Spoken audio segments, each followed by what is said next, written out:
بے شک جو لوگ بغیر دیکھے اپنے رب سے ڈرتے ہیں ان کے لیے بخشش اور بڑا ثواب ہے، اور یہ دنیا کی زندگی دھوکے کا سامان ہے، اس کے سوا کچھ نہیں، اور عنقریب آپ کا رب آپ کو اتنا دے گا کہ آپ اس سے راضی ہو جائیں گے۔ ہم نے آداب کے چکر میں قرآن پاک اتنا اونچا رکھ دیا کہ وہ ہاتھ نہیں پہنچ رہا۔ جس کی کوئی گارنٹی نہیں اس کا نام زندگی ہے، اور جس کی فل گارنٹی ہے اس کا نام موت ہے۔ لوٹ آؤ اپنے رب کی طرف۔ ایک صحابی نے رسول اللہ سے عرض کیا، میں اللہ کے دربار میں خاص درجہ چاہتا ہوں۔ آپ نے فرمایا، کثرت سے اللہ کا ذکر کرو۔ اکثر لوگوں کو اپنے علم پہ غرور ہوتا ہے، لیکن انہیں اپنے غرور کا علم نہیں ہوتا۔ تمہاری تقدیر اتنی دفعہ بدلتی ہے جتنی دفعہ تم اللہ کے آگے ہاتھ پھیلاتے ہو۔ مطلبی زمانہ ہے، نفرتوں کا قہر ہے، یہ دنیا دکھاتی شہد ہے مگر پلاتی زہر ہے۔ زندگی میں قسم، قدم اور قلم بہت سوچ سمجھ کر اٹھانا چاہیے۔ اسے دیکھو جو تمہیں دیکھتا ہو، اس سے محبت کرو جو تم سے محبت کرتا ہے، اس کی سنو جو تمہاری سنتا ہے، اپنا ہاتھ اس کے ہاتھ میں جو تھامنے کو تیار ہو۔ شکر اس مقام کو کہتے ہیں جہاں اللہ کی رضا اور آپ کی خواہش ایک ہو جائے۔ زمین کے جس ٹکڑے پر نماز پڑھتے ہو وہ حصہ تمہارا گواہ بن جائے گا۔ میری خوشی سے زیادہ تیری رضا ضروری ہے، یا رب جو میرے حق میں بہتر ہو بس وہی عطا فرما، آمین۔ دوسروں کا برا وقت اتنا دلچسپ تماشا ہوتا ہے کہ اسے دیکھتے ہوئے اپنی زندگی کا سرکس یاد نہیں رہتا۔ دنیا میں اگر کسی چیز کو پہلی فہرست میں رکھنا ضروری ہے تو وہ آپ کا ذہنی سکون ہے، باقی سب چیزیں عارضی ہیں۔ تھکے ہوئے دل اور ریزہ ریزہ روح کے لیے اللہ ہی کافی ہے۔ میرے پیارے اللہ، میں نے اپنی فکر کو تیرے سپرد کیا، یا اللہ اس زندگی میں سکون بھر دے جیسے آسمان کو جگمگ تاروں سے بھرا۔ صبر اور قدر ہر کسی کے بس کی بات نہیں ہوتی، یہ وہی بندہ کر سکتا ہے جو اعلیٰ ضرب ہوتا ہے۔ صبر خدا سے محبت کی دلیل ہے۔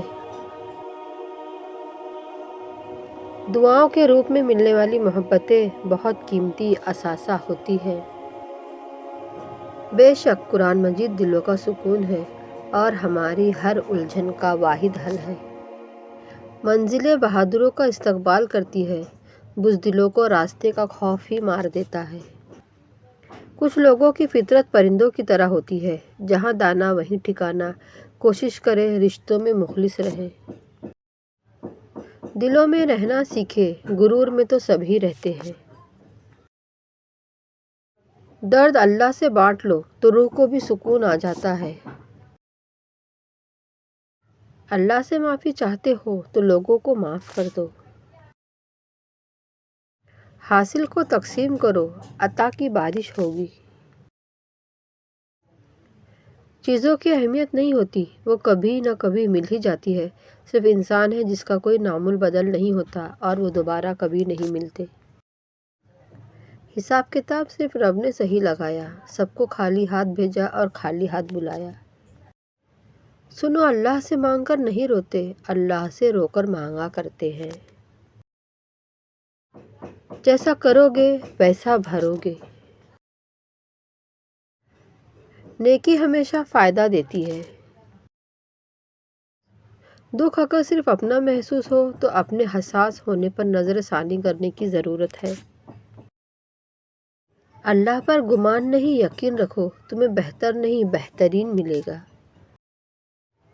لوگوں کی اکثریت کو مت دیکھو کہ لوگ کدھر جا رہے ہیں، صحیح راستہ اپناؤ، چاہے اس راستے پر آپ اکیلے ہی کیوں نہ ہو۔ پلاسٹک کی خالی تھیلیاں ہو یا خالی دماغ والے لوگ، مناسب انتظام نہ کیا جائے تو ہواؤں میں اڑنے لگتے ہیں۔ جو رشتہ دار اچانک آپ کے دشمن بن جاتے ہیں، دراصل وہ شروع سے ہی آپ سے نفرت کرتے ہیں، لیکن وہ اداکاری اور منافقت میں مہارت رکھتے ہیں۔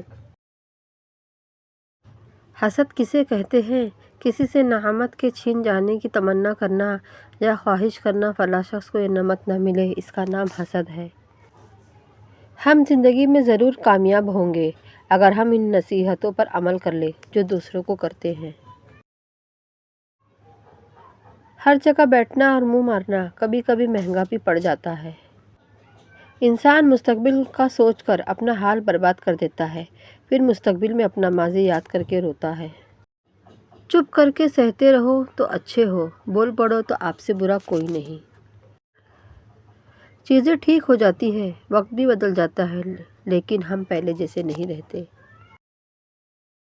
زمانہ بھی عجیب ہے، ناکامیاں لوگوں کا مذاق اڑانا ہے اور کامیاب لوگوں سے جلتا ہے۔ برا وقت بھی کمال کا ہوتا ہے صاحب، جی جی کرنے والے تو تو کرنے لگتے ہیں۔ وقت یہ ترازو ہے جناب جو برے وقت میں اپنوں کا وزن بتا دیتا ہے۔ دنیا کے تکبر سے انسان اتنا برباد نہیں ہوتا جتنا دین کے تکبر سے برباد ہوتا ہے۔ ایسے نیک نہ بنے کہ ہر بندہ گنہگار نظر آنے لگے۔ حسد کرو گے تو کچھ نہ پاؤ گے، شکر کرو گے تو گن نہیں پاؤ گے۔ جب ہم میانہ روی سے چلتے ہیں تو نہ دوڑ کی، نہ جیتنے کی اور نہ مقابلہ بازی کی ٹینشن۔ انسان توازن سے چلے تو کیا بات ہے۔ اللہ کے رسول نے فرمایا، ہر امت کی آزمائش کسی نہ کسی چیز میں ہے اور میری امت کی آزمائش مال میں ہے۔ جب وقت خراب چل رہا ہوتا تو لوگ اور رشتہ دار آپ کی غلطیاں پکڑتے ہیں، ہاتھ نہیں۔ جتنے مرضی اوراق پڑھ لیں، زندگی جینے کا فلسفہ اس وقت تک سمجھ میں نہیں آتا جب تک حالات و واقعات خود پر نہ بیت جائیں۔ اچھا انسان ریاضی کے زیرو کی طرح ہوتا ہے جس کی اپنی کوئی قیمت نہیں ہوتی، پر وہ جس کے ساتھ جڑ جائے اس کی قیمت 10 گنا بڑھ جاتی ہے۔ عزت، احساس، پیار اور شفقت ایسے ادھار ہیں جو واپس ضرور ملتے ہیں۔ جہاں اللہ کا خوف اور تصور صرف مسجد تک محدود ہو، وہاں بازار میں خالص چیزیں اور معاشرے میں مخلص انسان نہیں مل سکتے۔ جو چراغ صرف اپنے لیے جلتا ہے وہ آگ کے سوا کچھ نہیں، اور جو دوسروں کے لیے جلتا ہے وہ روشنی، نور اور شعور کا ظہور ہے۔ کل وہ دن ہو سکتا ہے شاید جس کا آپ انتظار کر رہے تھے، اس لیے کبھی امید کا دامن نہ چھوڑے۔ جو کانٹے اوروں کے لیے بچھاتے ہیں، آگے چل کر وہی ان کو چبھتے ہیں۔ ان عقل مندوں سے دوری اچھی جو آپ کو بے وقوف سمجھتے ہیں۔ عروج کے وقت اوقات میں رہو کیونکہ زوال پوچھ کر نہیں آتا۔ ہر چیز مہنگی ہو گئی ہے لیکن ماچس آج بھی سستا ہے۔ یاد رکھیں، آگ لگانے والوں کی قیمت کبھی نہیں بڑھتی۔ ہمیشہ مخلص رہے، آپ کی موجودگی وقتی ہو سکتی ہے مگر کردار اور رویے دائمی اثرات چھوڑ جاتے ہیں۔ گھر چھوٹا ہو یا بڑا، اگر مٹھاس نہ ہو تو انسان تو کیا چونٹیاں بھی نہیں آتی۔ پیٹ اور غرور بڑھ جائے تو اپنوں کو گلے لگانا مشکل ہو جاتا ہے۔ تم صرف خدا کو جانو، باقی پھر خدا جانے اس کی عطا جانے۔